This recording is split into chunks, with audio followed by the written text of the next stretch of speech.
Oshakatara branderegos. Ilanderebo she Brazili caribuyantara brozantari katara balalezia. Ilabostori bayanta sandara braketeri brazoto ramayanda sabra telegozoto. Ileza katara bruzu korianderebo she bratari balantari gozotori brasandara bratori daragozoto la chata. Shalom, shalom, bien-aimés. Merci d'être venu dans cette prédication, dans cet enseignement. C'est un moment très fort. C'est un moment où Dieu nous conseille. C'est un moment où Dieu nous parle. C'est un moment où, vous savez, la Bible dit que il est le véritable, il est l'admirable conseiller. C'est un moment où Dieu nous oriente. Lorsqu'on ne sait plus quoi faire, on est confus dans la vie, par rapport à notre propre vie, par rapport à notre foyer, par rapport à ton mari, à ta femme, à tes enfants, par rapport à ton travail, par rapport à ton environnement et tout ce qui est en train de se passer dans le monde. Lorsque vraiment tu es confus, il y a une seule chose que tu dois faire, c'est de t'asseoir pour écouter les enseignements de Dieu. C'est de t'asseoir au pied de la croix pour écouter la parole de Dieu, pour écouter la parole de Jésus-Christ. Voilà pourquoi j'ai dit c'est un moment très précieux pour vous. Le fait de télécharger ces vidéos, le fait de suivre ces vidéos, d'écouter la parole de Dieu, les enseignements de Dieu, ça va vous orienter dans votre foyer, dans votre vie, dans votre travail, et vous serez puissamment bénis. Parce que laisse-moi te dire que le monde est en train de chercher quelque chose. L'homme cherche quelque chose qui va lui donner la paix, la joie, la tranquillité, le bonheur. C'est ce que tous les hommes cherchent. Les blancs comme les noirs, pauvres, riches, qui qu'ils soient. C'est ce que l'homme cherche. L'homme est à la recherche de quelque chose qui va satisfaire son âme, satisfaire son cœur. Mais très malheureusement, ils ne connaissent pas quelle est cette chose. D'autres pensent que c'est le travail. Donc, ils travaillent n'importe comment. Après avoir obtenu beaucoup de travail, ils réalisent que le travail là n'a pas satisfait leur cœur. D'autres pensent que c'est l'argent. Mais quand ils ont obtenu l'argent, ils voient que vraiment ce n'est pas encore suffisant. Ce n'était pas ça. D'autres pensent que c'est la femme. Et ils peuvent aller jusqu'à épouser 2, 3, 4, 5, 6, 7 femmes. Mais après tout cela, ils réalisent par eux-mêmes que ce n'est pas ce qu'ils cherchaient. En réalité, ils n'étaient pas en recherche de ces choses. D'autres pensent que c'est la voiture. D'autres pensent que c'est les États-Unis. D'autres pensent que c'est la France. Mais quand ils sont allés dans ces endroits, eux-mêmes, ils réalisent qu'en réalité, ce qu'ils cherchent, ils n'ont pas encore trouvé. Ils cherchent la paix. Ils cherchent la justice. Ils cherchent la joie. Et je vais te dire, l'homme va continuer à chercher ces choses jusqu'à ce qu'il les trouve. Tant qu'il ne trouve pas, il continuera toujours à chercher. Il continuera à faire des inventions, à faire des découvertes. Et cette chose, la Bible nous a dit, elle est comme un trésor caché. Elle est comme un trésor caché. Cette chose est parmi nous, qui apporte la paix que nous cherchons, qui apporte la joie que nous cherchons, qui apporte le bonheur, la douceur, l'amour que nous cherchons. Elle s'appelle la parole de Dieu. Et cette parole de Dieu, c'est Jésus-Christ de Nazareth. C'est Jésus-Christ de Nazareth. Seul Jésus-Christ peut satisfaire notre cœur. Seul Jésus-Christ. L'argent ne donne pas la joie. Le mariage ne donne pas la joie. La voiture ne donne pas la joie. La paix. Le voyage ne donne pas. Il y a un seul qui a le pouvoir de donner la paix. Il y a un seul qui a le pouvoir de donner la joie. Il y a un seul qui a le pouvoir d'établir la véritable justice. Et il s'appelle Jésus-Christ de Nazareth. La joie que tu cherches, la paix que tu cherches, la victoire que tu cherches, le succès que tu cherches, la guérison que tu cherches, l'amour que tu cherches, se trouve dans les mains de quelqu'un. Et cette personne s'appelle Jésus-Christ de Nazareth. Elle s'appelle Jésus-Christ de Nazareth. En dehors de Jésus, tu vas chercher la paix. Tu ne trouveras pas la paix. En dehors de Jésus-Christ, tu vas chercher la douceur, la joie. Tu ne verras pas la joie. La joie permanente, tu ne verras pas cette joie. Une paix qui demeure, tu ne verras pas cette paix. En dehors de Jésus-Christ, tu vas chercher la justice. Tu ne verras pas la justice. Jésus est la paix. Jésus est la joie. Jésus est la justice. Jésus est amour. Lorsque tu as ouvert ton cœur, tu as donné ta vie à Jésus-Christ. Tu as accepté Jésus comme ton Seigneur et ton Sauveur. Cette paix vient dans ton cœur, elle vient dans ta vie. Alors, toi-même, tu découvriras par toi-même que ce que tu cherchais, tu l'as trouvé. Que ce que ton cœur cherchait, tu l'as trouvé. Et bien aimé, vous êtes avec votre frère, l'évangéliste Martin Théa, de la mission évangélique Amour du Christ. Dieu a un enseignement pour vous. Et l'enseignement que Dieu a pour vous, c'est l'assurance du salut. Je veux parler maintenant de l'assurance du salut. Comment quelqu'un peut être sûr de son salut? C'est ce thème que nous allons développer dans cette vidéo et je vais prier pour vous. Après cet enseignement, vous-même vous comprendrez par vous-même si vous êtes né de nouveau ou si vous n'êtes pas encore né de nouveau. Après cet enseignement, merci d'être venu, likez la vidéo. Après cet enseignement, lorsque vous aurez fini de suivre cette vidéo, vous-même vous finirez par réaliser, est-ce que vous êtes sauvé ou est-ce que vous n'êtes pas sauvé? Vous comprendrez maintenant, à moins que vous continuez d'endurcir votre cœur. Mais après cet enseignement, vous allez comprendre. Si après votre vie sur cette terre, après votre mort, si vous devez aller au ciel, au paradis ou bien en enfer, après cet enseignement, vous-même vous allez le savoir. C'est ce que je vais enseigner. C'est ce que Dieu veut vous enseigner.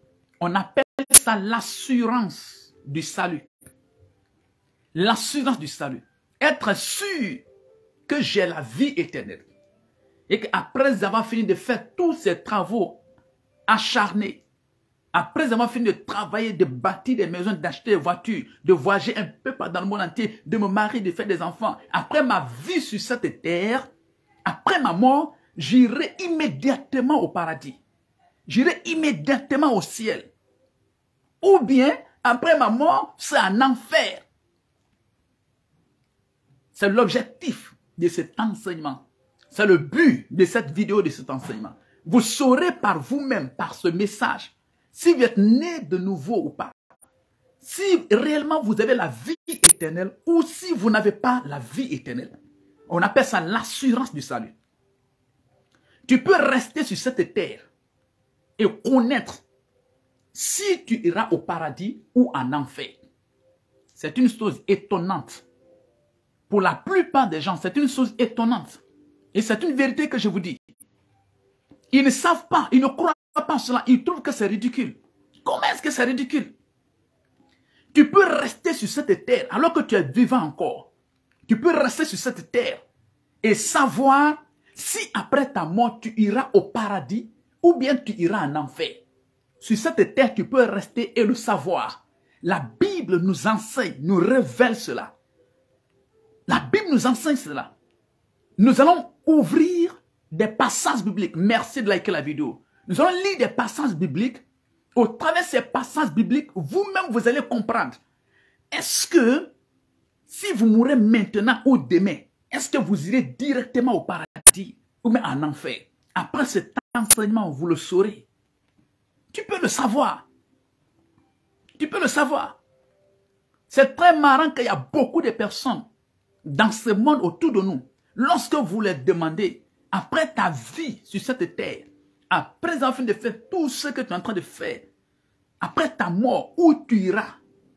C'est très marrant que même des personnes qui ont des licences, qui ont des masters, qui ont des doctorats, des profs, des gens qui ont fait des grandes études, c'est très marrant qui te diront que vraiment, je ne sais pas, bon, tout est dans la main de Dieu. Comment tout est dans la main de Dieu? Comment? Comment tout est dans la main de Dieu? Ton avenir, ton sort, ta destinée. Comment? Ton examen, ton voyage. Comment est-ce que tu n'es pas sûr de ces choses? Non, tout est dans la main de Dieu. Si je dois aller au ciel, au paradis, Dieu le sait. Si je dois aller en enfer, Dieu le sait. Hey, je te dis clairement sur cette terre de ton vivant, tu peux le savoir. Ne vous trompez pas vous-même. Ne laissez personne vous tromper pour cela. Parce que tu es né seul, tu es venu seul. Tu es venu seul. Tu vas retourner seul. Va te mettre dans le cercueil seul. Allez te mettre dans ce trou seul. Tu ne seras pas enterré avec ton père. Tu ne seras pas enterré avec ta mère. Merci mon fils. Tu ne seras pas enterré avec tes frères et sœurs. Tu ne seras pas enterré avec ta femme, ni avec ton mari. Tu es venu seul, tu iras seul. Donc ne laisse personne te tromper. Pour dire que non, on ne peut pas le savoir. Est-ce que, étant sur cette terre, après notre vie, est-ce qu'on peut aller au paradis ou en enfer? On ne peut pas le savoir, c'est Dieu qui le sait. Comment? Comment est-ce que nous pouvons vivre dans cette incertitude? Et donc, Dieu veut vous sortir de l'incertitude. Que le Seigneur vous bénisse. Merci de liker la vidéo. Le Seigneur veut vous enlever de cette incertitude. Dieu veut que vous soyez sûr, à partir d'aujourd'hui, qu'après votre vie sur cette terre, après votre mort, de connaître votre destinée, soit au paradis, c'est ce que nous appelons le ciel, soit en enfer. C'est cet enseignement que Dieu veut donner. Prions. Saint-Esprit de Dieu, merci pour ta parole, pour le message que tu as pour ton fils, pour ton serviteur. Parle au travers de moi. Utilise-moi comme un vase d'honneur, un canal pour bénir ce peuple, pour bénir mon frère qui m'écoute, ma soeur qui m'écoute. Ouvre ses yeux, tout son cœur, renouvelle son intelligence et qu'il soit bien éclairé de savoir l'assurance de son salut. S'il doit aller au ciel ou s'il doit aller en enfer, éclaire-nous maintenant, Saint-Esprit, au nom de Jésus-Christ. Amen. Nous allons commencer par lire un premier passage. 2 Pierre, le chapitre 1, le verset 21. Prenons nos Bibles, prenez votre Bible et nous allons lire ensemble. Je vais te révéler des choses, te montrer des choses. Et au travers de ces révélations, vous saurez si, après votre mort, tout de suite ou demain ou n'importe quelle année, vous irez au paradis ou en enfer. Je vais vous révéler ces choses et vous-même, vous allez tirer votre propre conclusion. Moi, j'ai l'assurance du salut. J'ai l'assurance de mon salut. Après ma mort, que ce soit tout de suite, que ce soit demain, que ce soit la semaine à venir, que ce soit l'année à venir, à n'importe quel moment, n'importe quel et où, je ne sais pas. Après ma mort, j'irai directement au paradis. J'irai directement au ciel. Après avoir fini de vivre bien sur cette terre, avec ma femme et mes enfants, avec ma maison, mes voitures, mes réalisations, mon argent, après avoir fini de vivre bien sur cette terre, je continuerai à bien vivre encore dans le ciel, dans le paradis. C'est ce que ma Bible m'enseigne. Donc, il n'y a pas de doute dans mon cœur, comme il y a le doute dans le cœur de certaines personnes. Même dans le cœur de certains chrétiens, il y a le doute. Ils ne savent pas, est-ce qu'après leur mort, ils iront au ciel, au paradis ou en enfer? Ils ne savent pas. Ils sont à l'église, hein, mais ils ne savent pas. Ils sont à l'église, mais ils ne savent pas. C'est pourquoi ils ne prennent pas Dieu au sérieux. C'est pourquoi ils ne prennent pas le travail de Dieu au sérieux. Parce qu'ils ne sont pas vraiment sûrs de qu'est-ce qui va se passer. À partir d'aujourd'hui, tu vas commencer à prendre Dieu au sérieux au nom de Jésus-Christ. Dites Amen, dites Amen. À partir d'aujourd'hui, vous allez commencer à prendre Dieu au sérieux au nom puissant de Jésus-Christ. Parce qu'il va vous éclairer. Notre Dieu n'est pas un Dieu de confusion qui met les gens dans la confusion, dans l'ignorance. Non, non, non, non, non. Il est lumière. Tout est clair avec lui. Nous lisons dans 2 Pierre, le chapitre 1, le verset 21. Je lis au nom de Jésus-Christ. 2 Pierre, le chapitre 1, le verset 21. Il dit, car ce n'est pas par une volonté d'homme qu'une prophétie a jamais été apportée, mais c'est poussé par le Saint-Esprit que des hommes ont parlé de la part de Dieu. Aïe. Aïe. Ce n'est pas par une volonté d'homme que cette Bible a été écrite. C'est très marrant. Lorsqu'on voit des gens qui disent que non, la Bible c'est la parole des hommes, la Bible c'est la pensée des hommes, c'est les Blancs qui l'ont écrit pour nous coloniser, ainsi de suite. Là, tu penses que même les Blancs, tu penses qu'ils connaissent la Bible? Même les Blancs là, vous pensez qu'eux-mêmes ils connaissent la Bible, eux-mêmes ils comprennent la Bible? Tu ne vois pas ce qui se passe chez eux? L'affaire de Dieu là, tu penses que c'est l'affaire des Blancs? C'est pas fait de Blancs. C'est pas fait de Blancs. Que non, ça c'est la parole des hommes, c'est les hommes qui l'ont écrit, ainsi de suite. Quelle incrédulité. La Bible c'est la parole de Dieu. Regardez ce que nous venons de lire. Il dit, ce n'est pas par une volonté humaine que les paroles qui sont dans cette Bible ont été écrites. Ce n'est pas par une volonté humaine. Ce n'est pas un homme qui s'est assis, il a observé les choses et puis il les a écrits. Non. C'est ce que la Bible dit. Non. Ce n'est pas un homme qui a tellement étudié, qui a la licence, qui a le master, qui a le doctorat, et puis ils se sont assis pour écrire cette chose. Non. Non. La Bible dit dans 2 Pierre, le chapitre 1, le verset 21, il dit, ce n'est pas par une volonté humaine qu'une prophétie a jamais été donnée. Il dit, mais c'est poussé par le Saint-Esprit que des hommes ont parlé de la part de Dieu. Tu vois ce que la Bible dit?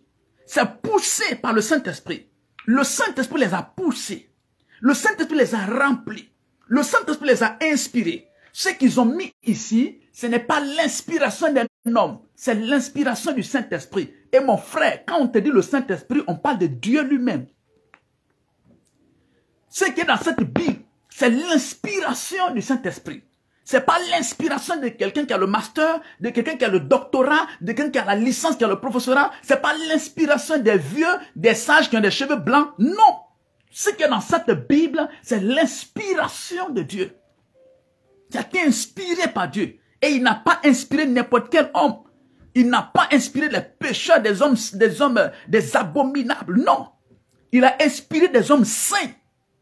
Des hommes saints. Exemple, Moïse. Regardez Moïse. Est-ce que Moïse est n'importe qui? Partout dans le monde entier, quelle que soit la religion, tout le monde a entendu parler de Moïse. Tout le monde sait que Moïse est un homme saint. Et c'est Moïse qui a écrit de Genèse jusqu'à Deutéronome. Genèse, Exode, Lévitique, Nombre, Deutéronome, c'est Moïse qui les a écrites. Moïse a été inspiré de Dieu. Il a reçu les révélations de Dieu.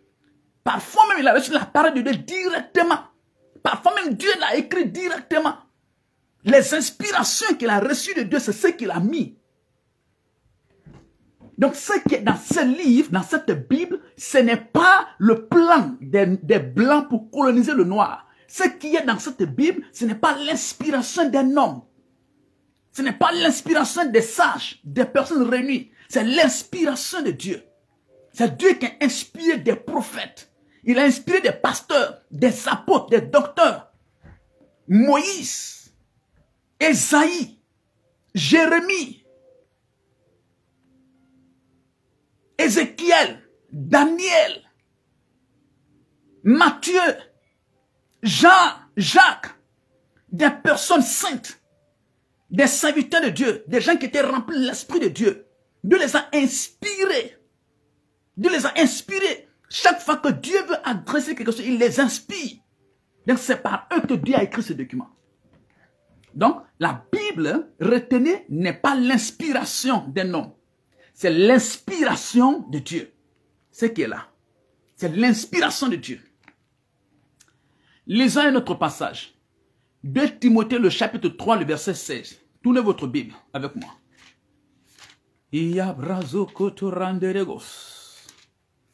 Est-ce que vous êtes là? Est-ce que vous êtes là? Tournez avec moi.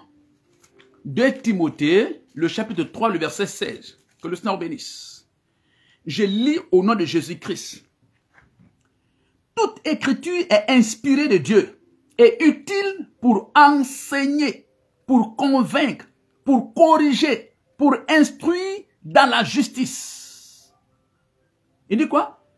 Toute écriture est inspirée de Dieu. Vous voyez ça? Cette écriture est inspirée de Dieu. Ce n'est pas inspiré d'un pasteur. Ce n'est pas inspiré d'un prêtre. Ce n'est pas inspiré d'un homme aux cheveux blancs ou bien aux barbes longues blanches. Non. Ce n'est pas inspiré par un blanc. Toute écriture est inspirée de Dieu. Cette parole qui est là, la Bible qui est là, elle est l'inspiration de Dieu. Dieu vous bénisse. Merci de liker la vidéo. Elle est inspirée de Dieu. Alléluia. Donc, qu'est-ce que ça veut dire? Puisque ça, ce n'est pas l'inspiration d'un homme. Puisque ce n'est pas l'inspiration d'un riche. Ou bien de quelqu'un qui a le master ou le doctorat ou la licence. Puisque ce n'est pas l'inspiration des hommes sages réunis, des savants réunis. Mais c'est l'inspiration de Dieu. On a lu 2 références. Ça veut dire que je peux avoir confiance absolument à la Bible. Je peux mettre toute ma confiance en la Bible. Je peux lire la Bible jour et nuit. Je peux pratiquer la Bible jour et nuit. Parce que c'est l'inspiration de Dieu. Parce qu'elle est l'inspiration de Dieu. Ce n'est pas l'inspiration d'un homme. Donc lorsque je vais être inspiré par Dieu, je veux que Dieu me parle. Je veux que Dieu me dirige. Vous voyez? C'est que 2 Timothée 3,16 dit, il dit, cette inspiration de Dieu, elle est inspirée de Dieu pour faire quoi? Il dit pour enseigner. On a besoin d'être enseigné par Dieu. Il dit pour faire quoi? Pour corriger, pour instruire, pour diriger dans la justice. Donc la Bible, Dieu a fait la Bible, c'est notre style de vie, c'est notre catalogue. Yakatash. Haya. Alléluia. C'est notre catalogue. Notre catalogue, la Bible. C'est notre notice, notre style de vie. C'est le style de vie de Dieu. Quiconque va avoir la vie de Dieu, le style de vie de Dieu, doit avoir cette Bible, doit la méditer, doit se rendre conforme à la parole de Dieu, à cette Bible. Il dit toute l'écriture est inspirée de Dieu et utile pour enseigner. La Bible va t'enseigner des choses que ton père ne t'a pas enseignées, des choses que ta mère ne t'a pas enseignées, des choses qu'on ne t'a pas enseignées à l'école. Les scientifiques ne t'ont pas enseigné. Quand tu lis la Bible, Dieu va t'enseigner au travers de la Bible. Il y a des choses dans la Bible que tu ne connais pas. Au sujet de la femme, au sujet de l'homme, au sujet des enfants, au sujet du travail, du mariage, du voyage. Il y a des choses dans la Bible que tu ne connais pas.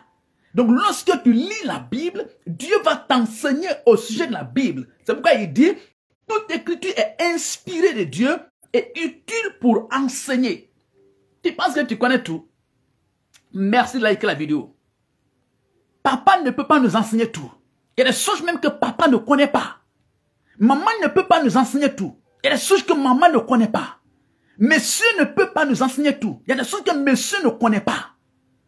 Même les pasteurs, les religieux, ils ne peuvent pas nous enseigner tout. Il y a des choses qu'ils ne connaissent pas. Les scientifiques ne peuvent pas nous enseigner tout. Il y a des choses cachées. La Bible dit des choses qui ne sont pas montées au cœur de l'homme. Les choses que l'oreille n'a jamais entendues. Les choses que l'œil n'a jamais vues. C'est ce que Dieu nous révèle dans la Bible. Ce qui n'a pas encore été découvert. Donc lorsque tu lis la Bible, parce que c'est l'inspiration de Dieu, elle est inspirée par Dieu, Dieu t'enseigne des choses que les gens ne t'ont pas enseignées. Au sujet de la vie, au sujet de l'argent, au sujet de la richesse, au sujet du travail, au sujet du combat spirituel, de la victoire. Tout enseignement que tu veux recevoir. Donc, on a raison d'avoir confiance totalement, de placer notre confiance absolument à la Bible. Ce que la Bible dit, c'est ce qui est la vérité. Ce que la Bible dit, c'est ce qui est la vérité. Alléluia. Mais cette Bible est la parole de Dieu. Donc, comment je peux être sûr que j'ai la vie éternelle? Qu'est-ce que la Bible dit au sujet de cela? au sujet du salut, qu'est-ce que la Bible dit? Parce que c'est ça qui est la vérité. Ce que les hommes disent, c'est faux. Ce que les autres livres racontent, ce n'est pas vrai. Ce que la Bible raconte, ce que la Bible dit, c'est ce qui est vrai. Parce qu'elle est l'inspiration de Dieu. Elle est la parole de Dieu. Donc je veux savoir, est-ce qu'après ma vie sur la terre, j'irai au ciel ou en enfer, étant vivant ici? Oui, je vais à l'église, je vais dans les lieux de culte, dans les endroits religieux. Mais est-ce que je suis sûr que si je meurs aujourd'hui ou demain ou n'importe quel autre jour, j'irai au paradis ou en enfer? La majorité vont répondre, ah, vraiment je ne sais pas, c'est Dieu qui le sait. La Bible veut te rassurer. Comment? Tu peux être un étudiant, un élève, tu prépares l'examen d'entrée en septième, tu prépares le BPC, tu prépares le bac. Et tu n'es pas sûr que tu vas décrocher ton examen, ton BPC, ton bac. C'est déjà un échec. Tu les as vaincus avant d'aller au combat. Il y a des élèves en 6e, en 10e au bac, avant d'aller à l'examen, ils sont déjà sûrs qu'ils sont admis. Pourquoi? Parce qu'ils se sont préparés en conséquence. Ils savent que même si on place des caméras dans les salles de classe, même si on dit tolérance est zéro, ils seront admis. Donc avant même que l'examen n'arrive, et ceux-là, ils sont sûrs qu'ils sont admis. Parce qu'ils sont préparés. Il n'y a pas d'ambiguïté dans ça. Il n'y a pas de confusion dans ça, c'est très clair. Et ils vont aller, le jour J va venir, ils vont travailler, ils vont décrocher, les résultats vont venir, leur nom est là. Donc vous pouvez être sûr, étant sur la terre, vous pouvez être sûr que vous êtes né de nouveau ou pas. Vous pouvez être sûr que vous avez la vie éternelle ou pas. C'est ce que Dieu veut nous enseigner. Donc nous allons voir qu'est-ce que la Bible dit au sujet de cela. Qu'est-ce que la Bible dit? Tournez votre Bible. Nous allons lire quelques passages. Je commence par Actes le chapitre 16, le verset 31. Actes le chapitre 16, le verset 31. Lisons ensemble. Je te donne toutes les références. Actes le chapitre 16, le verset 31. Merci Jésus.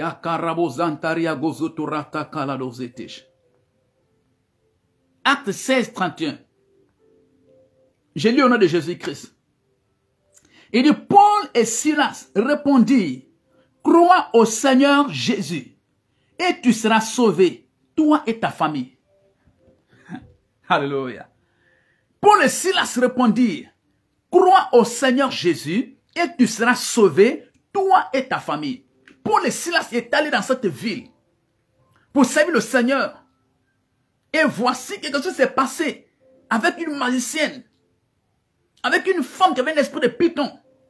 Ils ont déstabilisé, ils ont détruit l'œuvre du diable. Dans la vie de cette femme, les gens n'étaient pas contents parce qu'ils gagnaient de l'argent derrière cette femme. Ils ont pris Paul et Silas, ils les ont enfermés dans la prison.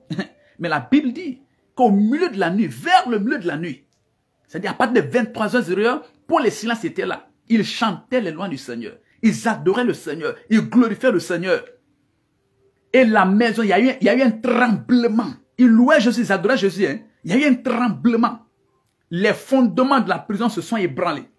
Les chaînes se sont rompues. Les portes se sont brisées. Tous les prisonniers étaient là, libérés cette nuit-là. Et le gardien qui était là, il a eu peur. Il pensait que tous les prisonniers s'étaient évadés. Donc il a tiré l'épée pour se tuer.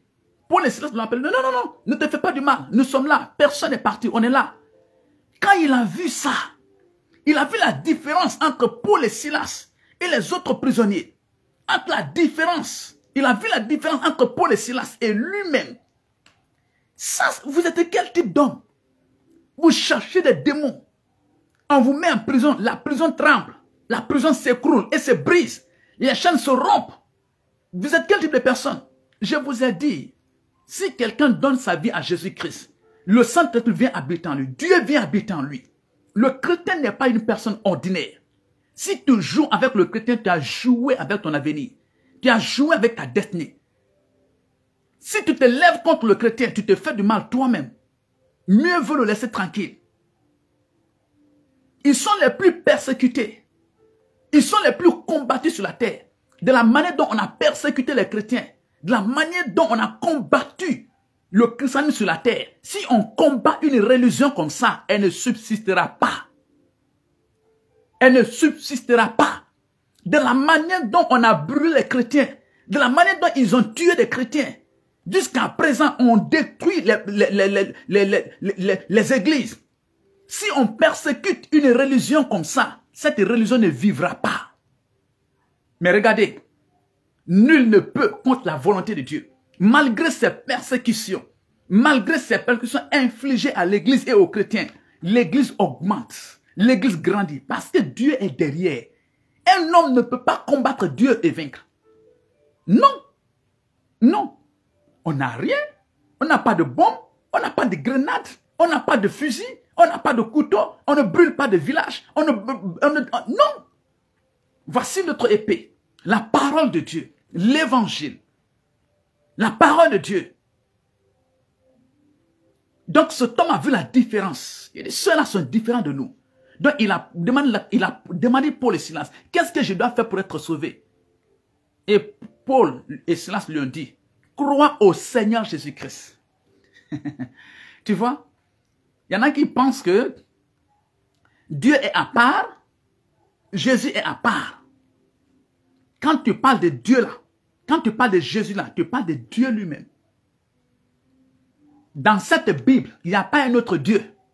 Le seul Dieu qui est dans cette Bible, de Genèse jusqu'à Apocalypse, c'est Jésus-Christ. C'est Jésus-Christ. Il se présente sous des formes et sous des noms. C'est ça un esprit? Un esprit peut prendre la forme d'un poulet, peut prendre la forme d'un mouton, peut prendre la forme d'un bœuf, la forme d'un arbre, la forme d'un vent. Un esprit, c'est comme ça ils font. Toi, tu ne sais pas. Un esprit peut prendre la forme d'un chien. Il est esprit. Ce Dieu-là est esprit. Il peut prendre n'importe quelle forme. Donc, à un moment venu, il a pris la forme humaine. Il est venu sur la terre. C'est ce que les gens ne comprennent pas. Ils sont dans une spiritualité très basse. Donc, lorsque je leur dis que Jésus est Dieu, ils ne peuvent pas comprendre. Un esprit peut prendre n'importe quelle forme. Il peut prendre n'importe quelle forme. Il peut prendre même ta forme, ton image. Un esprit peut prendre ta forme, ton image. Ils ont cette capacité. Et Jésus, il est Dieu, le Dieu des esprits. Il peut prendre n'importe quelle forme. Donc, il s'est révélé dans toute la Bible, de Genèse jusqu'à Apocalypse. Il n'y a pas un autre Dieu dans la Bible. Celui qu'on appelle l'Éternel, c'est Jésus. Celui qu'on appelle Yahweh là, c'est Jésus. Celui qu'on appelle Saint-Esprit là, c'est Jésus. Celui qu'on appelle Adonai, El Shaddai, c'est Jésus-Christ. C'est ce Dieu-là. Maintenant qui a pris la forme humaine cette fois-ci, qui est venu sur la terre. Donc quand tu parles de Jésus, tu parles de Dieu. Donc quand Paul et Silas, on dit à cet homme, crois au Seigneur Jésus-Christ, toi et ta famille, et tu seras sauvé. Donc ça veut dire que si je crois à Jésus, je serai sauvé. Sauvé de quoi? Sauvé de l'enfer. Sauvé de mes péchés. Sauvé du jugement qui attend le monde entier. Acte le chapitre 16, le verset 31. Crois au Seigneur Jésus-Christ et tu seras sauvé, toi et ta famille. C'est ce que la Bible dit. Et c'est l'inspiration de Dieu. C'est-à-dire que quiconque croit en Jésus-Christ comme son Seigneur et son Sauveur, tu es sauvé de l'enfer. Tu n'iras jamais à l'enfer. Tu ne seras pas jugé. Tu ne seras pas jugé. Si tu donnes ta vie à Jésus-Christ comme ton Seigneur et ton Sauveur, tu es sauvé. C'est ce que Paul et Silas ont dit. Il dit, qu'est-ce que je dois faire pour être sauvé? C'est ce que le monsieur leur a demandé. Qu'est-ce que je dois faire pour être sauvé? Paul et Silas leur ont dit, crois au Seigneur Jésus-Christ et tu seras sauvé. Si je vais aller au ciel, il n'y a pas de religion, il n'y a pas de croix à une religion. Il n'y a pas de nom d'une autre personne. Il n'a pas dit, il faut gêner. Il n'a pas dit, il faut prier. Il n'a pas dit, il faut faire ceci, il faut faire cela. Il a été direct. Il y a une seule chose qu'on doit faire. Même si tu gênes, même si tu as 1000 religions, même si tu as la meilleure religion, si tu ne crois pas au Seigneur Jésus-Christ comme ton Seigneur et ton Sauveur, si tu meurs, tu iras en enfer. C'est le message de la Bible. Le diable veut nous tromper et amener beaucoup de messages, nous amener à gauche, nous amener à droite. Merci d'être venu, likez la vidéo. Non. Dans la Bible, il n'y a qu'un seul message. Un seul message. Crois au Seigneur Jésus-Christ et tu seras sauvé, toi et ta famille. C'est ce qu'il leur a dit. Donc, retenez, quiconque croit en Jésus-Christ comme son Seigneur et son Sauveur, si tu meurs, tu iras au paradis, tu iras au ciel. Mais si tu ne crois pas en Jésus, si tu crois au Dieu de ton village, quand tu meurs, tu iras en enfer. Si tu crois au serpent, quand tu meurs, tu iras en enfer. Si tu crois aux idoles, si tu crois à Pierre, à Jean, à Jacques, à autres personnes, quand tu meurs, tu iras en enfer. Si tu crois à la religion, quand tu meurs, tu iras en enfer. Dieu a envoyé seulement Jésus-Christ. C'est lui qui est mort à la croix. C'est pas Paul qui est mort à la croix, c'est pas Pierre, c'est pas Jean, c'est pas Marie, c'est Jésus qui est mort à la croix. Mais il y a une seule chose que nous devons faire pour avoir la vie éternelle. Tu dois croire au Seigneur Jésus-Christ comme ton Seigneur et ton Sauveur. Si tu crois en Jésus-Christ, si c'est lui que tu adores, tu iras au ciel. Bon, il y en a qui disent qu'ils croient en Jésus-Christ, mais en même temps encore, ils se prosternent pour prier Marie.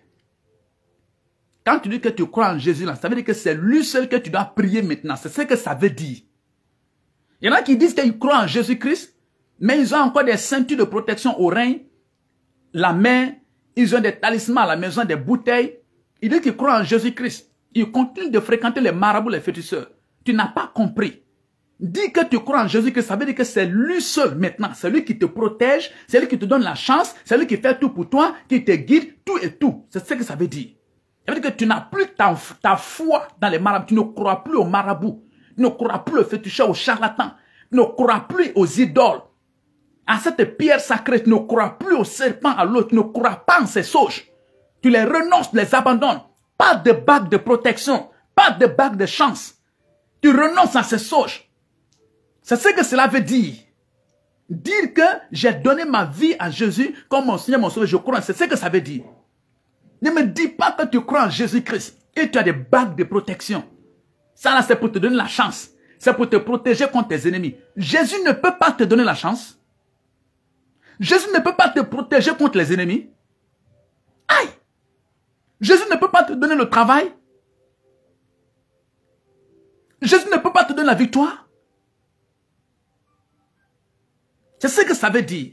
Dire que tu crois en Jésus-Christ comme ton Seigneur et ton Sauveur, ça veut dire que c'est lui seul maintenant qui te protège. C'est lui seul qui te donne la chance. C'est lui qui veille sur toi. C'est lui qui te dirige. C'est lui qui t'oriente. C'est lui qui fait tout pour toi. Il est tout pour toi. C'est ce que cela veut dire. Donc, Paul dit, crois au Seigneur Jésus-Christ et tu seras sauvé, toi et ta famille. Alléluia. Nous allons lire notre passage. L'évangile de Jean, le chapitre 1, le verset 12. Ouvrez l'évangile de Jean, le chapitre 1, le verset 12. Nous allons lire un autre passage. L'évangile de Jean, le chapitre 1, le verset 12. J'ai lu au nom de Jésus-Christ. Prenez votre Bible. L'évangile de Jean, le chapitre 1, le verset 12. Il dit, mais à tous ceux qui l'ont reçu, à ceux qui croient en son nom, elle a donné le pouvoir de devenir enfants de Dieu. Mais à tous ceux qui l'ont reçu, à ceux qui croient en son nom, elle les a donné le pouvoir de devenir enfants de Dieu. Tous ceux qui ont reçu Jésus, tous ceux qui ont accepté Jésus-Christ, tous ceux qui croient au nom de Jésus, Jésus leur a donné le pouvoir de devenir enfants de Dieu. Merci d'être venu, ma fille. Likez la vidéo, aimez la vidéo. Elle les a donné le pouvoir de devenir enfants de Dieu. Jésus les a donné le pouvoir. Je vous ai dit que tu ne peux pas aller au paradis si tu n'es pas un enfant de Dieu. Il y a des enfants de Dieu et des enfants du diable. Je t'ai démontré. Ça s'est passé là-bas au Brésil. Les enfants du diable ont fait leur père et ils l'ont adoré. Ils ont adoré le diable. Nous sommes les enfants de Jésus, les enfants de Dieu. Nous, c'est Jésus qu'on adore, c'est lui qu'on croit. Quand on te dit que tout le monde n'est pas enfant de Dieu, tu dis que c'est faux. Tu dis que c'est pas vrai. Est-ce qu'un enfant de Dieu peut faire l'image du diable? Il fait des idoles, tout et tout, il est nu et puis il adore, il acclame. Tu peux me dire que c'est des enfants de Dieu? Non. Qui sont ceux qui sont enfants de Dieu? C'est ceux-là qui ont écouté Jésus. C'est ceux-là qui ont accepté Jésus. C'est ceux-là qui ont reçu Jésus à cœur ouvert, à bras ouverts. C'est ceux-là qui ont donné leur vie à Jésus-Christ. Et là, Jésus leur donne le pouvoir. Quel est ce pouvoir? Le Saint-Esprit. Si tu donnes ta vie à Jésus, tu crois au message de Jésus-Christ, Jésus te donne le Saint-Esprit. Le Saint-Esprit, c'est le pouvoir de Dieu. C'est ce pouvoir-là qui fait de toi un enfant de Dieu. C'est comme l'homme et une femme. Une femme simple comme ça ne peut pas faire un enfant. Il faut que l'homme lui donne un pouvoir. La sémence, le spermatozoïde. Il faut que l'homme lui donne ce pouvoir. C'est le spermatozoïde qui va faire le travail dans le corps de la femme pour former un enfant. Tu ne peux pas être un enfant de Dieu si Dieu ne te donne pas sa sémence. La sémence de Dieu, c'est le Saint-Esprit. C'est le Saint-Esprit. Et pour que le Saint-Esprit vienne, pour que la sémence vienne dans le corps d'une femme, il faut un homme. Pour que le Saint-Esprit vienne dans ta vie, il faut Jésus-Christ. Il faut Jésus-Christ. Si tu ne crois pas en Jésus-Christ, ne donne pas ta vie à Jésus-Christ, le Saint-Esprit ne peut pas venir dans ta vie pour faire son travail et faire de toi un enfant de Dieu. Non, le Saint-Esprit ne viendra pas là où il n'y a pas Jésus-Christ. Donc, vous voyez encore, la Bible dit, si tu as reçu Jésus comme ton Seigneur et ton Sauveur personnel, si tu as cru en Jésus-Christ, si tu as donné ta vie en Jésus-Christ, Jésus te donne le pouvoir pour que tu sois un enfant de Dieu. Donc, vous qui me suivez maintenant, vous qui m'écoutez, qui regardez cette vidéo, vous qui avez donné votre vie à Jésus-Christ, qui avez cru en Jésus-Christ comme votre Seigneur et votre Sauveur personnel, automatiquement, Jésus vous a donné le Saint-Esprit, le pouvoir de devenir enfant de Dieu. Vous êtes enfant de Dieu. Et si vous êtes enfant de Dieu, ça veut dire que vous allez vivre au paradis avec Dieu. Parce que c'est là où se trouve Dieu. Dieu n'est pas en enfer. Dieu est au paradis. Donc, si Jésus nous a donné le pouvoir d'être enfant de Dieu, ça veut dire que le paradis nous appartient. C'est là où nous devons aller. Vous voyez? Je t'ai dit que moi, j'ai l'assurance du salut. Vous voyez ce que la Bible dit? D'abord, je crois au Seigneur Jésus-Christ. Et dans l'autre passage, j'ai donné ma vie à Jésus-Christ. Je l'ai accepté comme mon Seigneur et mon Sauveur. Et la Bible dit, j'ai le pouvoir. Et ce pouvoir a fait de moi un enfant de Dieu. La Bible dit que je suis un enfant de Dieu. Un enfant de Dieu. Ça veut dire que j'ai le droit d'être au paradis. Je vais vivre là, avec mon Père. Parce que je suis un enfant de Dieu. C'est mon droit. Aïe.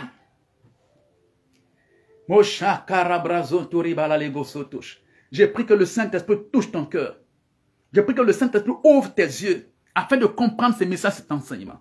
Alors que tu entends cette parole, je prie que le Saint-Esprit travaille ton cœur et ton intelligence, ta pensée. Je prie que toute ténèbres, tout ce qui t'empêche de connaître et de comprendre cette vérité, soit brisé en pièces et remplacé par la lumière de Jésus qui est dans ta vie, au nom de Jésus de Nazareth.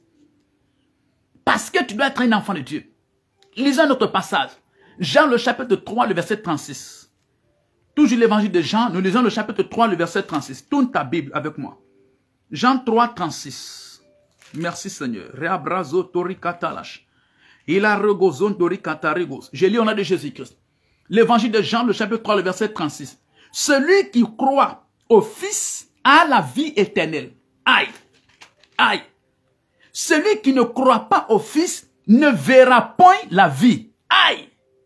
Aïe. Mais la colère de Dieu demeure sur lui. Ça, c'est très fort. Ça, c'est très fort. C'est très fort, c'est très puissant. Likez la vidéo, c'est très puissant. C'est très puissant. Regardez ce que la Bible dit.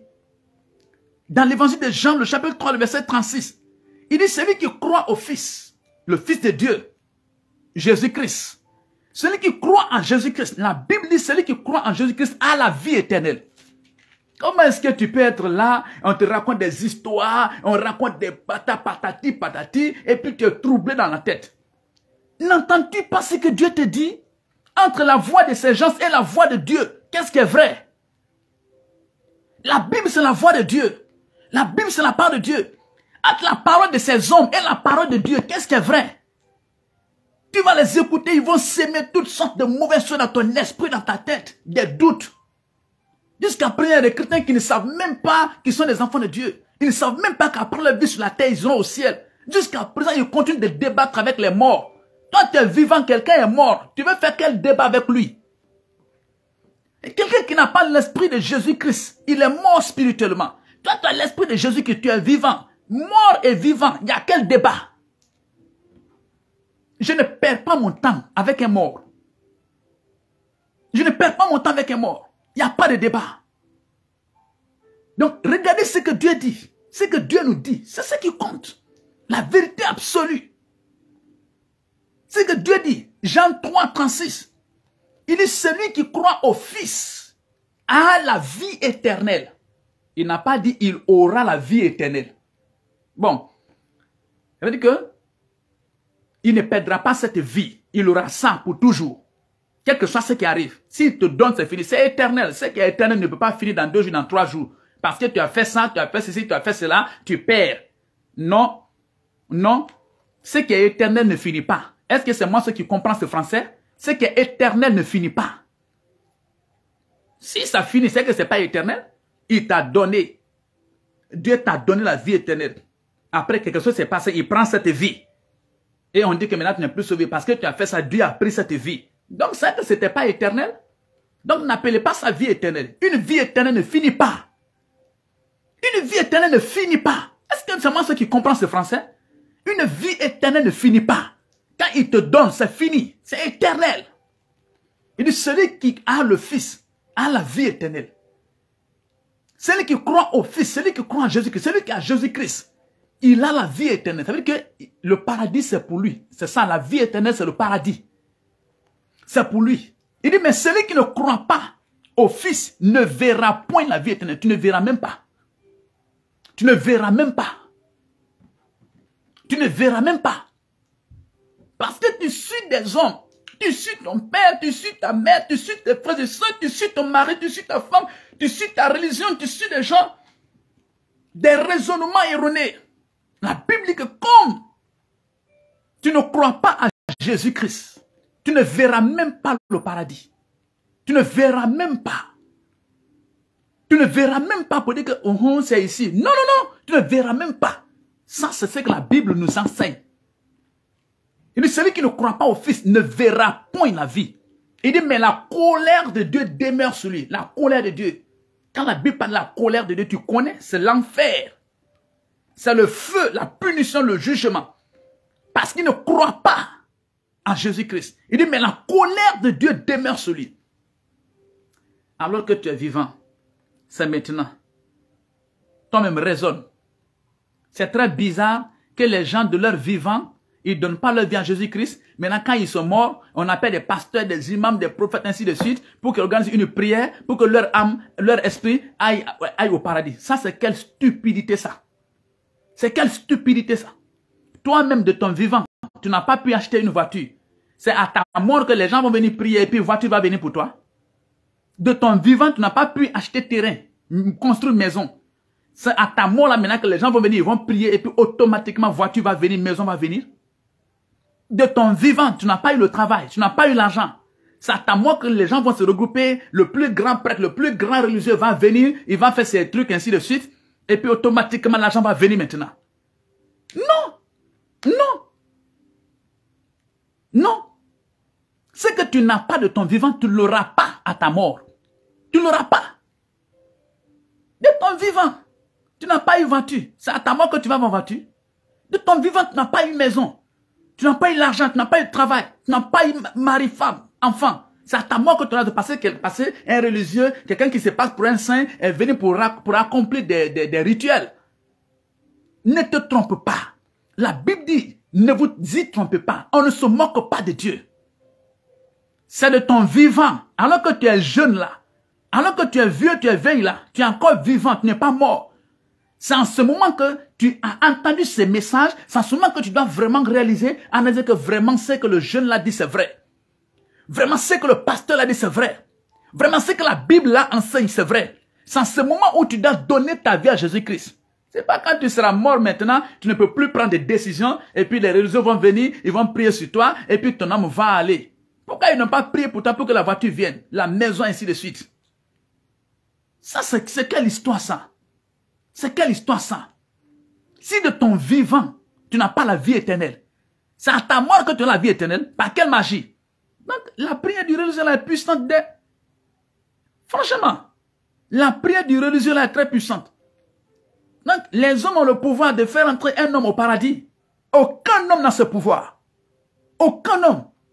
C'est par la grâce de Dieu. C'est pourquoi nous devons croire au message de Jésus-Christ. Donc, moi, j'ai l'assurance. Oui, j'ai l'assurance. Parce que je crois au Fils. Je t'ai dit. que moi j'ai l'assurance du salut. Je suis sûr que je suis sauvé. Je suis sûr que j'ai la vie éternelle. Après ma mort, j'irai au paradis, j'irai au ciel directement. Je suis sûr. Comment je le sais? La vérité absolue est en train de me dire.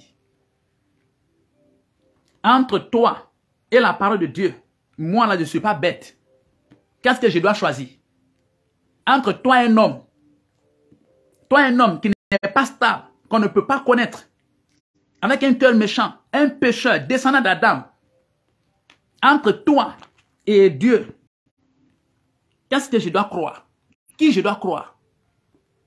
C'est Dieu que moi je dois croire. Je dois croire parce que je suis intelligent.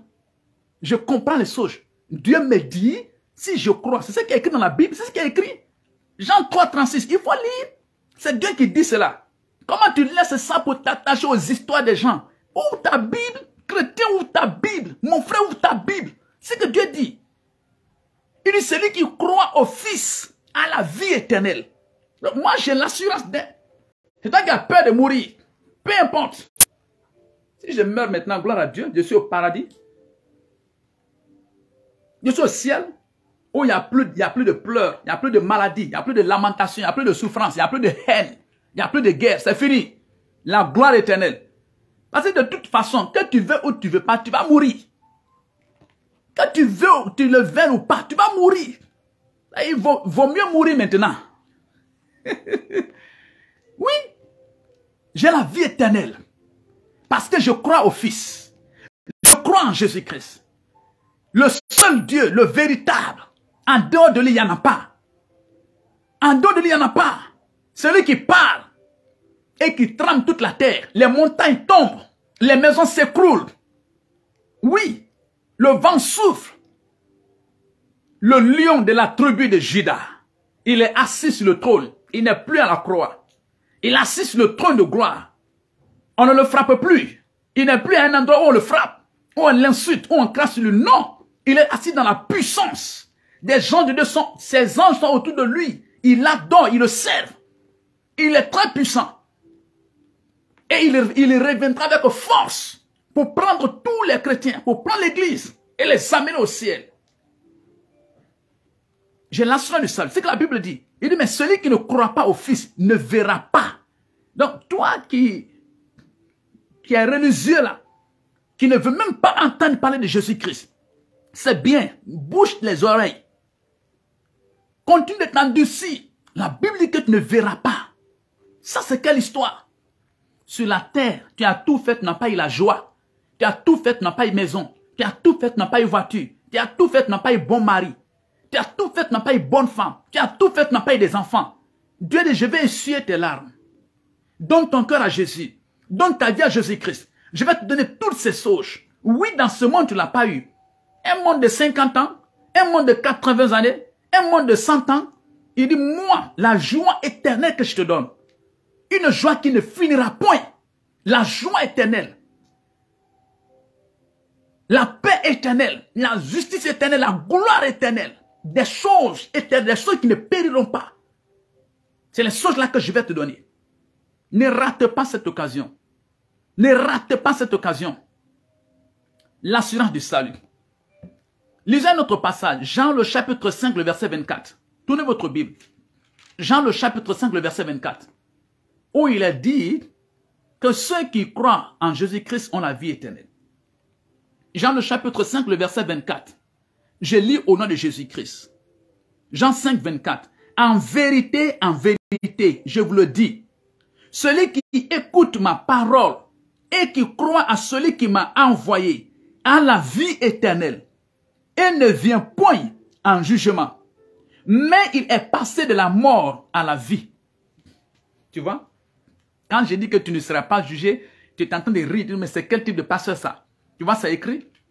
Il dit, celui qui écoute ma parole et qui croit à celui qui m'a envoyé, le Père qui m'a envoyé, il dit, il a la vie éternelle et il ne viendra point en jugement. Tu vois, la Bible dit que tu ne seras pas jugé. Il dit, mais il est passé de la mort à la vie éternelle, immédiatement. Il n'y a pas de purgatoire, il n'y a pas un endroit où tu vas aller attendre, le prêtre va venir prier, les religieux vont venir prier, après maintenant on va te traverser pour aller au paradis. Non! Non! Tu as étudié de grâce, tu as la licence, tu as le master, tu as le doctorat. Comment tu peux accepter que des gens te trompent et te mentent comme ça, alors que toi-même tu peux prendre la Bible, lire ce qui est écrit dedans. Lis. Jean le chapitre 5, le verset 24, il faut lire ce que la Bible dit. Est-ce qu'il dit ici qu'après sa mort, il va attendre quelque part, on va prier pour lui, puis il va au paradis? Non. Non. Il est celui qui croit à ma parole, celui qui écoute ma parole et qui croit à celui qui m'a envoyé à la vie éternelle. Et il ne vient point en jugement. Il ne vient point en jugement, mais il est passé de la mort à la vie éternelle. Ce n'est pas de la mort au purgatoire, de la mort à la vie éternelle. Tu es très religieux. Tu te laisses tromper par l'apparence des gens, par leur robe, par leur boubou, par leur parfum, par leur peau, par leur voiture, par leur façon de gorger, de parler français. Tu te laisses tromper. C'est ce qu'on appelle la religion. Non. Non. La parole de Dieu dit, si tu écoutes la parole de Jésus, voilà, tu ne veux pas écouter la parole de Jésus. Or, la parole de Jésus, c'est la Bible. La parole de Jésus, c'est l'évangile. La parole de Jésus, c'est les Écritures. Il dit, celui qui écoute ma parole et qui croit à celui qui m'a envoyé a la vie éternelle. Il a la vie éternelle et ne vient point en jugement, mais il est passé de la mort à la vie. Le chrétien ne sera pas jugé. C'est ce que la Bible nous enseigne. Jésus te dit que tu ne viendras point en jugement. Il dit, mais tu es passé de la mort à la vie éternelle. Entre ce que Dieu te dit et ce que les hommes racontent, qu'est-ce que tu dois croire? Qu'est-ce que nous devons écouter? Qu'est-ce que nous devons croire? Alléluia. Tu vas encore notre passage? Tu vas encore notre passage? Tu vas encore notre passage? Alléluia. Après tous ces passages que j'ai donnés, qui démontrent par A plus B, que si quelqu'un croit à Jésus-Christ comme son Seigneur et son Sauveur, automatiquement Dieu lui donne le Saint-Esprit. C'est-à-dire la vie éternelle. Dieu donne la vie éternelle. Il a l'assurance de son salut. Il est sauvé. Son nom est écrit déjà au paradis. C'est fini. Il est déjà sur la terre. Alors qu'il est vivant ici, il est en même temps citoyen du paradis. Habitant du paradis. Après sa mort physique ici, automatiquement, il rentre à la maison. Il rentre à la maison. Chez son Père, Dieu. Où nous avons vu, c'est ce que la Bible dit. Mais celui qui n'écoute pas ma parole, qui ne croit pas en celui qui m'a envoyé, n'aura pas la vie éternelle. Il viendra en jugement. C'est le contraire de ce verset. Et en vérité, je vous le dis, celui qui écoute ma parole, oh, toi, tu ne veux pas écouter la parole de Jésus-Christ. C'est la parole des hommes, les raisonnements des hommes que tu veux écouter. Tu ne veux pas écouter la parole de Jésus-Christ. Ce que Jésus dit, tu ne veux pas écouter. Donc, tu ne verras pas la vie éternelle. Tu iras en jugement. Tu seras jugé, jeté en enfer. Parce que tu ne veux pas écouter la parole de Jésus-Christ. Il dit, mais celui qui écoute ma parole et qui croit en celui qui m'a envoyé a la vie éternelle. Et ne vient point en jugement. Il ne sera pas jugé. Mais il est passé de la mort à la vie éternelle. Alléluia. Alléluia. Vous voyez, l'assurance du salut. L'assurance du salut. Tous ceux qui donnent leur vie à Jésus-Christ. Vous tous qui croyez en Jésus comme votre Seigneur et votre Sauveur. La Bible dit, la parole de Dieu, la vérité absolue, qui dépasse le raisonnement des hommes et la parole des hommes. Et tout autre livre, la Bible dit que vous avez la vie éternelle. La Bible dit que vous ne serez pas jugés. Vous n'irez pas en enfer. Vous allez vivre bien sur cette terre. Et après votre vie, automatiquement vous irez au paradis. Un homme n'a pas besoin de prier pour vous pour cela. Ils n'ont pas besoin de gêner, de veiller, de faire des rituels. Non. L'enveloppe reste avec eux. Toi, tu es au paradis. C'est ce que la Bible dit. Merci Jésus. Je vais donner un autre passage. Alléluia. Romains le chapitre 10, le verset 9. Romains 19. Tourne ta Bible. Romains 19.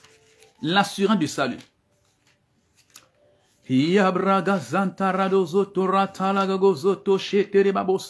Merci Jésus, merci Jésus. Romains le chapitre 10, le verset 9. J'ai lu au nom de Jésus-Christ. Voici ce qui est écrit. Si tu confesses de ta bouche le Seigneur Jésus, et si tu crois dans ton cœur que Dieu l'a ressuscité des morts, tu seras sauvé. Qu'est-ce qui reste encore? Qu'est-ce qui reste encore? Si tu confesses de ta bouche le Seigneur Jésus-Christ, et si tu crois dans ton cœur que Dieu l'a ressuscité des morts, alors tu seras sauvé. Pourtant, il y en a qui ne confessent pas Jésus-Christ.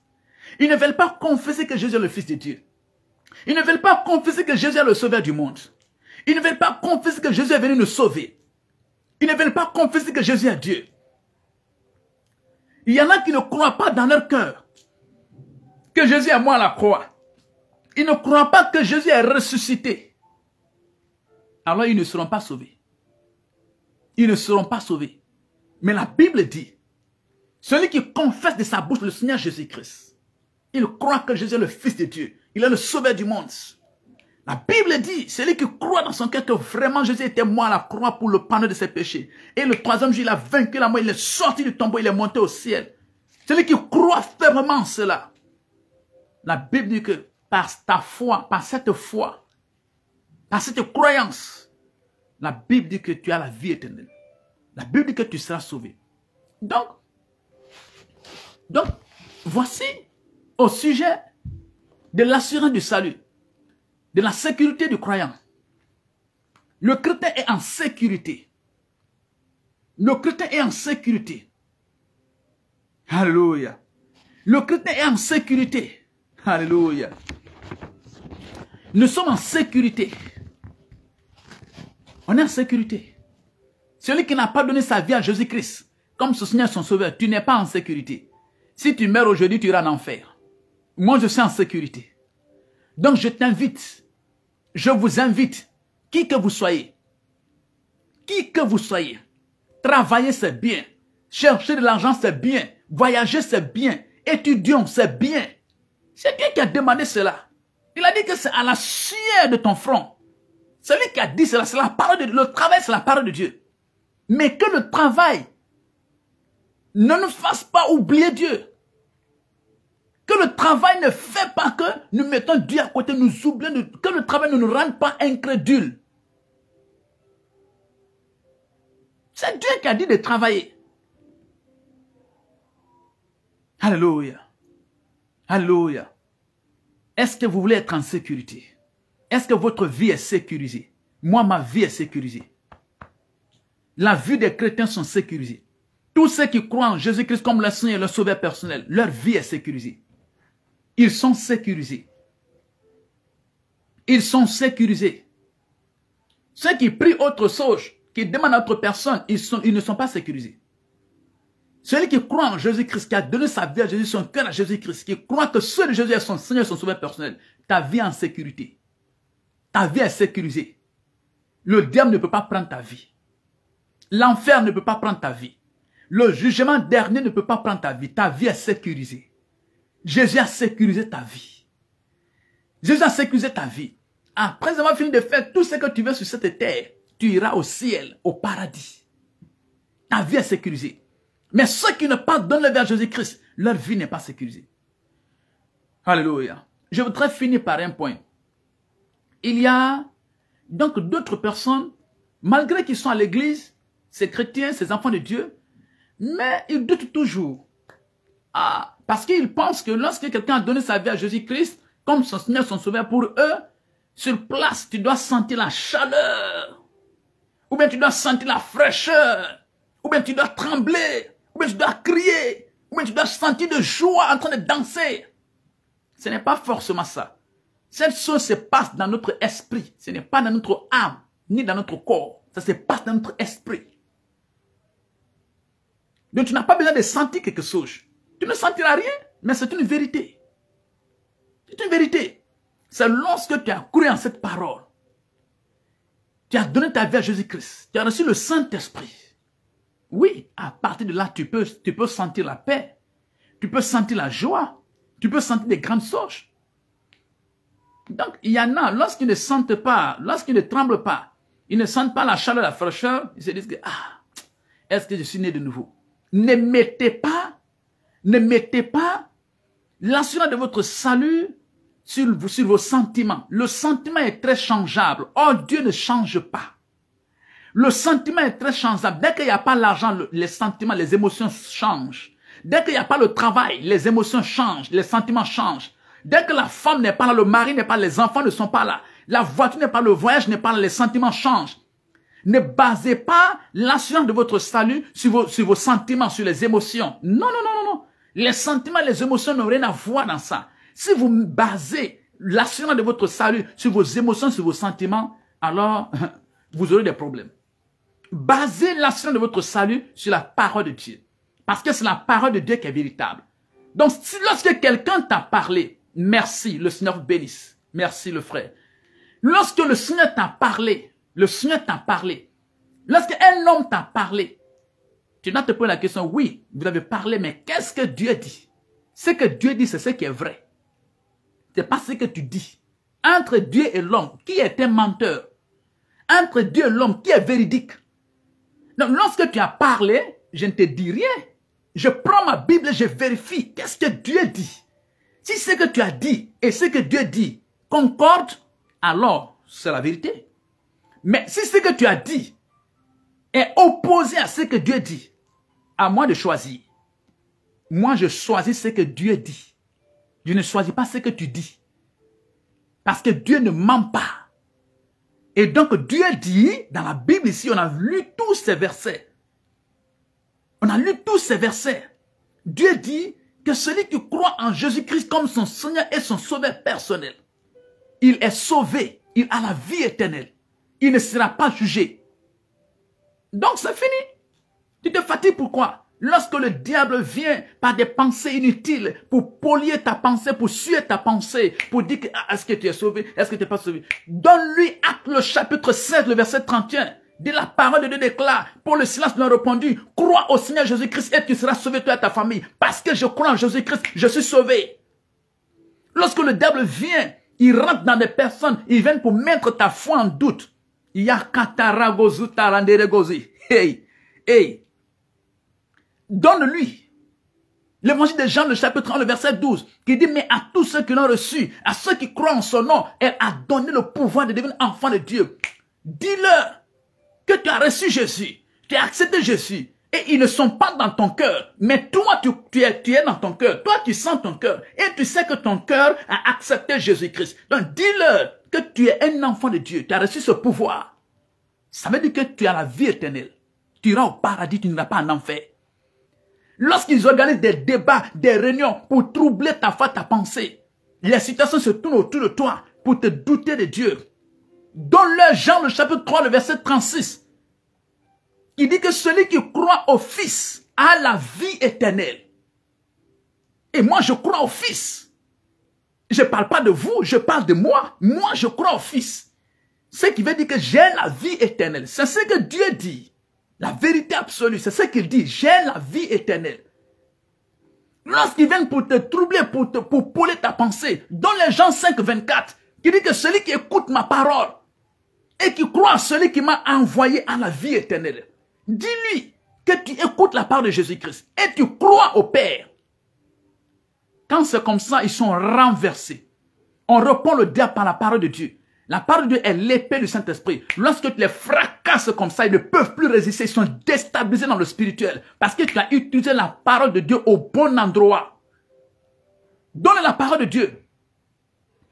Donc, ne base plus l'assurance de ton salut sur les sentiments, sur les émotions, sur tu as senti quelque chose ou pas, ou quelqu'un a dit quelque chose ou non. Non. Base l'assurance de ton salut sur ce que Dieu dit. Ce que Dieu dit, c'est ce qui est vrai. Même si je ne vois rien, même si je ne sens pas, c'est ce qui est vrai. Parce que Dieu ne peut pas me mentir. Alléluia. Alléluia. Je voudrais aussi vous montrer autre chose, autre point. Alléluia. Oui. Alléluia.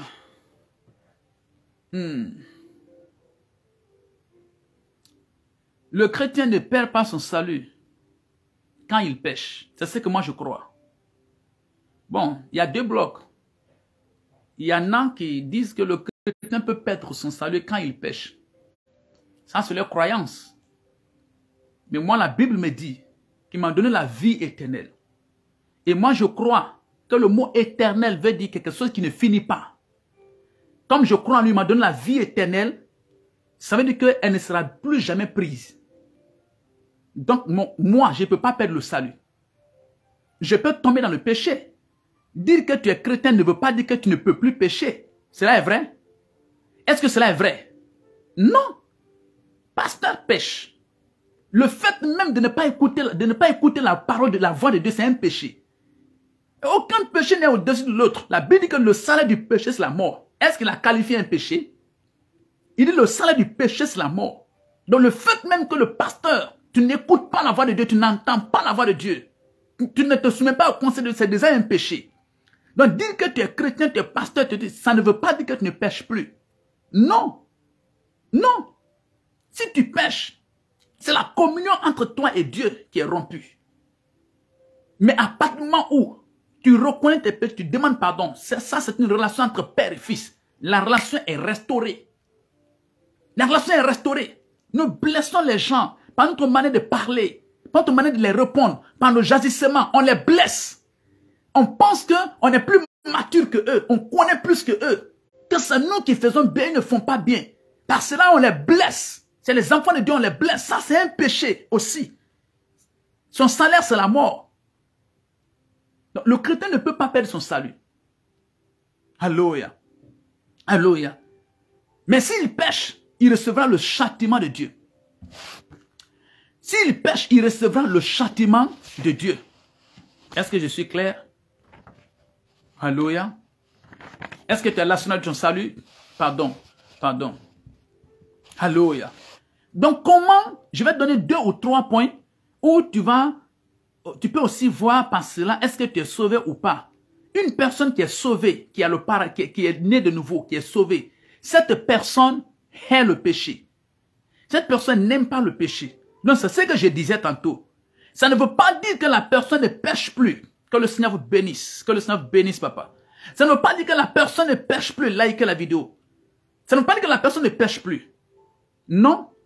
Non. Mais la personne hait le péché. La personne n'aime plus le péché. La personne n'aime pas cette vie de mensonge, cette vie de vol, d'ivrognerie, d'idolâtrie. Non, non, la personne n'aime plus ça.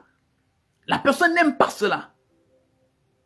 Mais quelqu'un qui n'est pas né de nouveau, même s'il est à l'église, il aime le mensonge.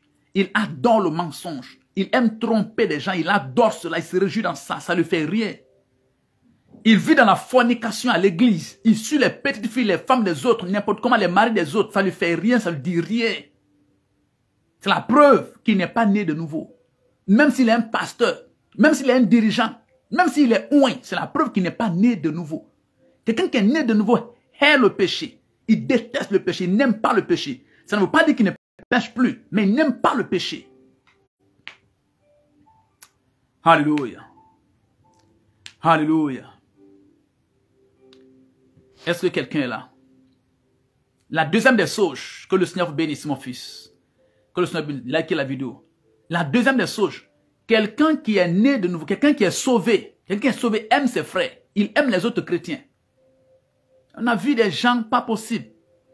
D'autres même, c'est des pasteurs, c'est des apôtres, c'est des prophètes, des évangélistes.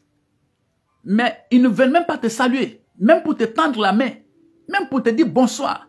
Peut-être ils voient ta façon de t'habiller. On a testé des gens comme ça. Nous-mêmes en personne, on a testé des gens comme ça. On a fait exprès, on s'habillait bizarrement. On est allé dans des programmes, des endroits pour voir comment ils vont réagir. Mais il fallait voir comment on nous regardait. Comme des gens qui sont stupides, bêtes, qui ont les yeux fermés, qui ne connaissaient rien absolument. Et c'est comme ça, nous, on se comporte. Pourquoi? Parce que le véritable chrétien travaille sans se faire remarquer. C'est ce que nous, on a choisi. Donc, tellement qu'on est humble, on n'aime pas se faire remarquer, on est soumis, on est derrière, puis ainsi de suite. Donc, ils s'imaginent qu'on ne connaît rien.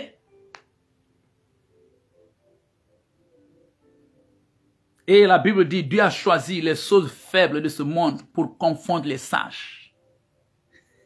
La personne que tu penses qu'elle ne connaît rien là, c'est la personne que Dieu a choisie. Oui, une personne qui est sauvée aime les autres chrétiens. Il aime les frères chrétiens. Il aime les autres enfants de Dieu. C'est la preuve. Donc si vous voyez quelqu'un, même s'il est un pasteur, un apôtre, un prophète, il dit qu'il est un chrétien, mais il n'aime pas les gens. Il n'aime pas les gens. Vous remarquez que lui là, il n'aime pas les gens. C'est la preuve que lui, il n'est pas né de nouveau. C'est la preuve qu'il n'est pas né de nouveau. Une personne née de nouveau, une personne qui est sauvée, reçoit en lui le témoignage de l'Esprit. Au-dedans de lui, il sent le témoignage de l'Esprit. L'Esprit témoigne. Comment? La paix est là. Il a l'argent, il n'a pas l'argent, il a la paix. Il a l'argent, il n'a pas l'argent, il a la joie. Or, il y a certaines personnes, lorsque l'argent n'est pas là, lorsque le travail n'est pas là, la joie n'est pas là, la paix n'est pas là, ils sont troublés. C'est la preuve que lui, là, n'est pas encore sauvé. C'est la preuve. Il n'a pas la paix. Il n'a pas la joie, il n'a pas la paix. Il n'a pas la joie. Une personne qui est sauvée, l'Esprit de Dieu témoigne dans son cœur. Et comment l'Esprit de Dieu témoigne? Il répand la paix. Il répand la joie. Il répand la bonté. Il répand la douceur. Il répand la maîtrise de soi, la fidélité dans notre cœur. Peu importe. Alléluia. J'ai dit alléluia. Donc, vous savez, plus tu travailles, plus tu es encore plus sûr. Donc, si vous voulez être sûr réellement que vous êtes sauvé, vous devez continuer de lire la Bible, de lire la parole de Dieu. En continuant de lire la Bible, de lire la parole de Dieu, votre assurance du salut va se stabiliser. Mais lorsque vous êtes un chrétien, une personne qui ne lit jamais la Bible, ce n'est pas dans votre programme. Ce n'est pas dans votre programme. N'importe quelle personne va vous troubler par n'importe quel message. Donc, vous devez continuellement lire la Bible. Deuxièmement, vous devez mener une vie de prière. Vous devez être constamment dans la prière. Prier constamment. Ces choses vont vous aider à avoir l'assurance de votre salut. Et troisièmement, vous devez témoigner de la parole de Dieu. Vous devez parler de Jésus aux gens.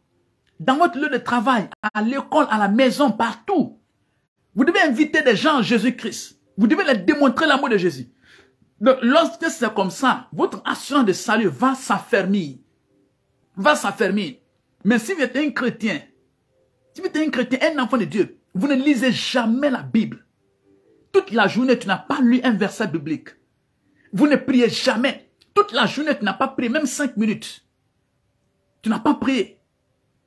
Vous ne témoignez pas de Jésus. Toute la journée, tu n'as pas parlé de Jésus à quelqu'un. Ni dans ton lieu de travail, ni à la maison, ni dans la rue, dans les véhicules, dans le quartier, tu n'as pas parlé de Jésus à quelqu'un. Tu as même honte de parler. Ah! Tu auras toujours le doute. Tu auras toujours le doute. Est-ce que je suis sauvé? Si je meurs, est-ce que j'irai au paradis ou pas? Donc pour finir avec toutes ces sauges, pour enterrer toutes ces sauges, pour que votre foi soit bien enfermée, vous devez lire la parole de Dieu, la Bible, tous les jours. Mettez dans votre sac, dans votre téléphone. Programmez-vous vous-même. Disciplinez-vous vous-même. Vous devez prier tous les jours. Vous devez parler de Jésus aux gens tous les jours. Quelqu'un aime ou pas, vous devez parler de Jésus, vous devez témoigner de Jésus-Christ. Lorsque je fais cette vidéo, lorsque je parle de Jésus-Christ, je lis la Bible tous les jours, je prie avec vous, je témoigne de Jésus-Christ. Vous pensez que qu'est-ce que cela fait dans ma vie? Ça ne fait qu'affermir encore l'assurance de mon salut. Ça ne fait qu'augmenter encore l'assurance de mon salut. Donc c'est de cela qu'il s'agit. C'est ce que je vous dis. En le faisant, Dieu va vous bénir au nom de Jésus-Christ. Alléluia. Donc soyez sûrs et certains que vous tous qui avez donné votre vie à Jésus-Christ, vous tous qui êtes venus à Jésus-Christ, votre nom est écrit au paradis. N'écoutez pas quelqu'un, n'écoutez pas un homme. Même un pasteur peut vous troubler. Un apôtre, un prophète peut vous troubler parce qu'il n'est pas content de vous. Il peut vouloir vous effrayer. Mais quand il parle, prenez sa parole et prenez la Bible et comparez. Est-ce que ce qu'il a dit est conforme à ce que Dieu dit? Si ce n'est pas conforme, rejetez sa parole. Prenez la parole de Jésus-Christ. La parole de la Bible. Parce que c'est ça qui est la vérité. Ce que la Bible dit, c'est ça qui est la vérité. Ce qui est écrit, ce que Dieu a dit, c'est ça qui est la vérité. Merci papa. Merci papa. Que le Seigneur vous bénisse. Merci infiniment. Ce que la Bible dit, c'est ça qui est la vérité. Donc prenez la Bible. Qu'est-ce que Dieu dit? Qu'est-ce que Dieu a dit? En le faisant, le Seigneur va vous bénir. Donc, tous ceux qui ont encore le doute, qui sont à l'église, qui ne sont pas ceux qui sont nés de nouveau, il vaut mieux aller voir ton pasteur et demander de te conduire à Christ à nouveau, s'il y a le doute toujours. Tous ceux qui n'ont pas Jésus-Christ, qui ne sont pas sûrs qu'ils ont le salut, qu'ils iront au paradis, au ciel, je vais prier pour vous. Si vous voulez donner votre vie à Jésus-Christ, maintenant, je veux prier pour vous. Donnez votre vie à Jésus-Christ. Acceptez Jésus-Christ comme votre Seigneur, votre Sauveur personnel. Et vous irez au ciel. Vous irez au paradis.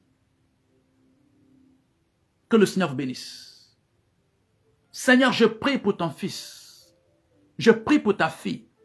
Je prie pour ton bien-aimé qui m'a entendu, qui avait le doute dans son cœur. Merci parce que tu as ôté le doute. Parce que c'est ta parole qui est la vérité. Ce que ta parole dit, c'est ce qui est vrai. Oui, il s'était appuyé sur les sentiments, sur les émotions, sur la parole des gens et des événements qui se passaient autour d'eux. Mais aujourd'hui, ils ont compris qu'ils devraient plutôt s'appuyer sur ce que tu dis. Merci parce qu'ils ont été éclairés. Continue de les bénir et de les parler. Merci pour mon frère qui n'a pas encore connu Christ, qui n'a pas encore donné sa vie à Jésus-Christ, mais qui a entendu ce message et qui a cru que Jésus est son Seigneur et son Sauveur personnel. Accepte-le comme ton fils et sauve-le. Merci mon Dieu. Écris son nom dans ton livre de vie et répands ton amour dans son cœur par la puissance de ton esprit. Au nom du Père, du Fils et du Saint-Esprit. C'était votre frère, votre bien-aimé, l'évangéliste Martin Théa, de la mission évangélique Amour du Christ. Que le Seigneur vous bénisse. Partagez la vidéo au maximum à vos proches, à vos amis, à vos collègues. Réécoutez, réécoutez, réécoutez. Dieu va vous parler au moyen de cela. Vous serez bénis encore et encore.